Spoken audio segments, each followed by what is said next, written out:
16 साल के लड़के ने 18 महीने से नहीं किया मल त्याग, फिर भी पूरी तरह स्वस्थ है। महीनों तक मल त्याग ना करे यह सुनने में असंभव लगता है, लेकिन मुरैना में एक 16 साल का लड़का इस अजीबोगरीब समस्या से 18 महीनों से जूझ रहा है। युवक का उसके परिजनों ने मुरैना ग्वालियर के डॉक्टर, नीम हकीम, वैद्य तक के इलाज कराया, लेकिन उसे कोई लाभ नहीं हुआ। हैरान करने वाली बात यह है कि इसके बाद भी लड़का पूरी तरह से स्वस्थ और सामान्य है। सब्जी के प्रा में रहता हूँ। मेरे को बस यही दिक्कत है कि मैं फ्रेश होने नहीं जाता हूँ। मेरे को करीब 18 महीने हो चुके हैं, मतलब 1.5 साल हो चुकी है। मैं डॉक्टर के पास जाता हूँ कि वो रिपोर्ट के हिसाब से चलते हैं, रिपोर्ट सब नॉर्मल आ रही हैं। कब से फ्रेश होने नहीं गए हो 18 महीने हो गए, मतलब 1.5 साल हो चुकी हैं।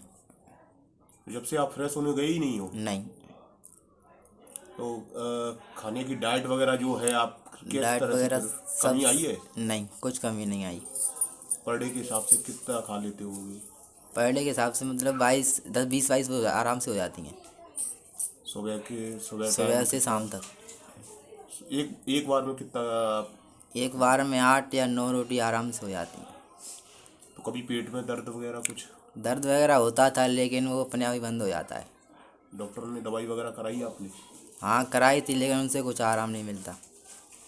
डॉक्टर का क्या कहना है? आपने जब दिखाया होगा, उनसे बोला होगा कि शौचालय के लिए 18 माह हो गए, अभी तक नहीं मैं गया हूँ, फिर डॉक्टर ने क्या? डॉक्टर रिपोर्ट कराते, रिपोर्ट सब नॉर्मल आती है। ने बताया कि दोनों टाइम भरपेट भोजन करता हूं, परिवार के अन्य सदस्यों की तरह सुबह शाम 10 से 12 रोटियां खाता हूं, सब्जी, तरकारी, दूध, दही, घी सभी चीज खाता हूं, लेकिन कभी मुझे शौच जाने की जरूरत ही महसूस नहीं होती। मेरे द्वारा आशीष सन ऑफ मनोज, श्री मनोज चांदिल, 16 साल, मेल को 31/8/2019 को देखा गया था और उसकी यही कंप्लेंट के साथ वो आया था कि वो काफ़ी टाइम से फ्रेश होने नहीं गया है।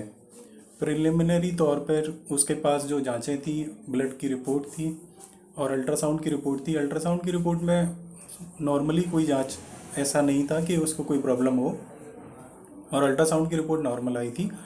और उसके बाद उसे प्रारंभिक तौर पर जैसे मोशन नहीं होने पर उसको एग्जामिन किया गया तो उसका पेट वगैरह सब नॉर्मल था, सॉफ्ट था, यूरिन मोशन वगैरह पास कर रहा था, कोई क्रिटिकल इलनेस नहीं थी। तो प्राइमरी तौर पर जो दवाएं दी जानी चाहिए मोशन पास करने के लिए वो दी गई थी और उसके बाद वो फॉलोअप में मेरे पास नहीं आया है।